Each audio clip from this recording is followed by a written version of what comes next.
The 12 Dancing Princesses. There was a king who had 12 beautiful daughters. They slept in 12 beds, all in one room, and when they went to bed, the doors were shut and locked up. But every morning, their shoes were found to be quite worn through, as if they had been danced in all night. And yet, nobody could find out how it happened, or where they had been. Then the king made it known to all the land that if any person could discover the secret and find out where it was that the princesses danced in the night, he should have the one he liked best for his wife, and should be king after his death. But whoever tried and did not succeed, after 3 days and nights, should be put to death. A king's son soon came. He was well entertained, and in the evening was taken to the chamber next to the one where the princesses lay in their 12 beds. There he was to sit and watch where they went to dance. And in order that nothing might pass without his hearing it, the door of his chamber was left open. But the king's son soon fell asleep, and when he awoke in the morning, he found that the princesses had all been dancing, for the soles of their shoes were full of holes. The same thing happened the second and third night. So the king ordered his head to be cut off. After him came several others, but they had all the same luck, and all lost their lives in the same manner. Now it chanced that an old soldier, who had been wounded in battle and could fight no longer, passed through the country where this king reigned. And as he was traveling through a wood, he met an old woman who asked him where he was going. "I hardly know where I'm going or what I had better do," said the soldier, "but I think I should like very well to find out where it is that the princesses dance, and then in time I might be a king." "Well," said the old dame, "that is no very hard task. Only take care not to drink any of the wine which one of the princesses will bring to you in the evening, and as soon as she leaves, you pretend to be fast asleep." Then she gave him a cloak and said, "As soon as you put that on, you will become invisible, and you will then be able to follow the princesses wherever they go." When the soldier heard all this good counsel, he determined to try his luck. So he went to the king and said he was willing to undertake the task. He was as well received as the others had been, and the king ordered fine royal robes to be given him. And when the evening came, he was led to the outer chamber. Just as he was going to lie down, the eldest of the princesses brought him a cup of wine, but the soldier threw it all away secretly, taking care not to drink a drop. Then he laid himself down on his bed, and in a little while began to snore very loud, as if he was fast asleep. When the 12 princesses heard this, they laughed heartily, and the eldest said, "This fellow too might have done a wiser thing than lose his life in this way." Then they rose up and opened their drawers and boxes, and took out all their fine clothes, and dressed themselves at the glass, and skipped about as if they were eager to begin dancing. But the youngest said, "I don't know how it is. While you are so happy, I feel very uneasy. I am sure some mischance will befall us." "You simpleton," said the eldest, "you are always afraid. Have you forgotten how many kings' sons have already watched in vain? And as for this soldier, even if I had not given him his sleeping draught, he would have slept soundly enough." When they were all ready, they went and looked at the soldier, but he snored on and did not stir hand or foot. So they thought they were quite safe, and the eldest went up to her own bed and clapped her hands, and the bed sank into the floor, and a trapdoor flew open.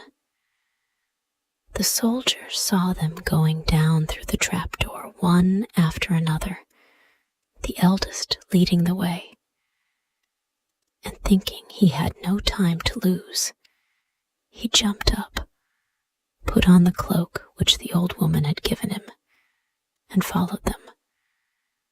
But in the middle of the stairs, he trod on the gown of the youngest princess, and she cried out to her sisters, "All is not right. Someone took hold of my gown." "You silly creature," said the eldest. "It is nothing but a nail in the wall." Then down they all went, and at the bottom they found themselves in a most delightful grove of trees, and the leaves were all of silver, and glittered and sparkled beautifully. The soldier wished to take away some token of the place, so he broke off a little branch, and there came a loud noise from the tree. Then the youngest daughter said again, "I am sure all is not right. Did not you hear that noise? That never happened before." But the eldest said, "It is only our princes, who are shouting for joy at our approach." Then they came to another grove of trees, where all the leaves were of gold, and afterwards to a third, where the leaves were all glittering diamonds. And the soldier broke a branch from each, and every time there was a loud noise, which made the youngest sister tremble with fear. But the eldest still said, it was only the princes who were crying for joy.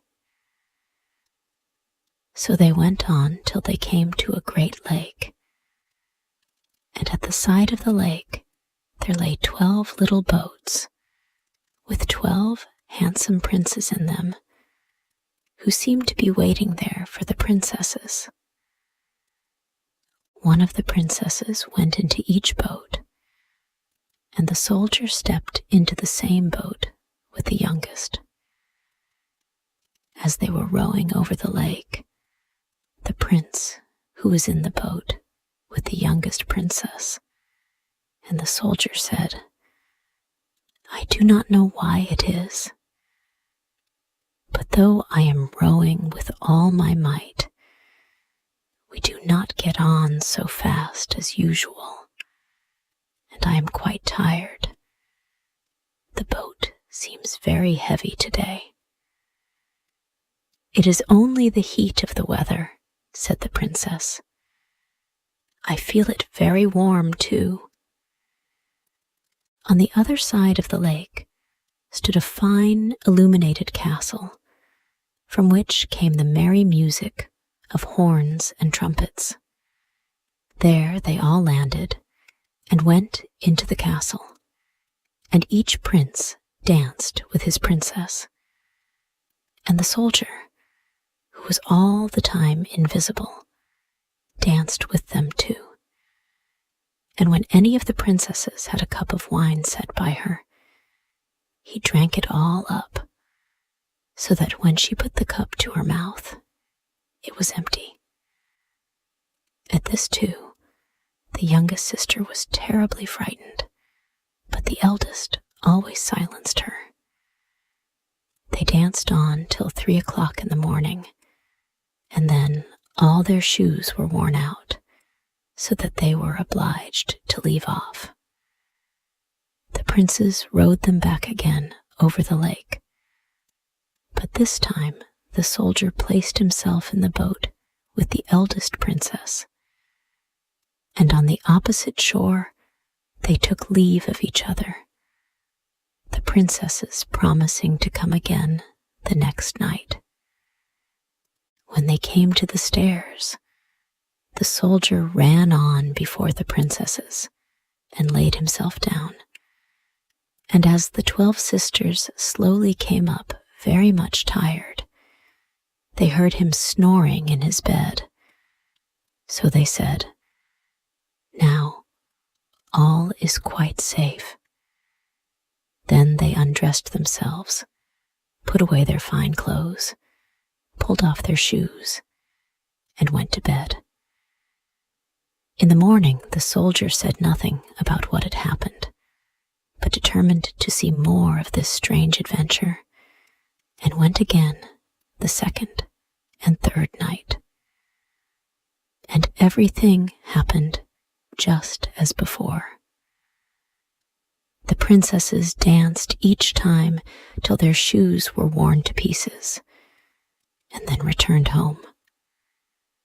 However, on the third night, the soldier carried away one of the golden cups as a token of where he had been. As soon as the time came when he was to declare the secret, he was taken before the king with the 3 branches and the golden cup. And the 12 princesses stood listening behind the door to hear what he would say. And when the king asked him, "Where do my 12 daughters dance at night?" he answered, "With 12 princes in a castle underground." And then he told the king all that had happened, and showed him the 3 branches and the golden cup which he had brought with him.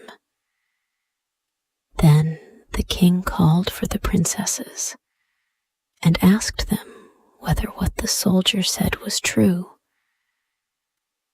And when they saw that they were discovered, and that it was of no use to deny what had happened, they confessed it all. And the king asked the soldier which of them he would choose for his wife, and he answered, "I am not very young, so I will have the eldest." And they were married that very day, and the soldier was chosen to be the king's heir.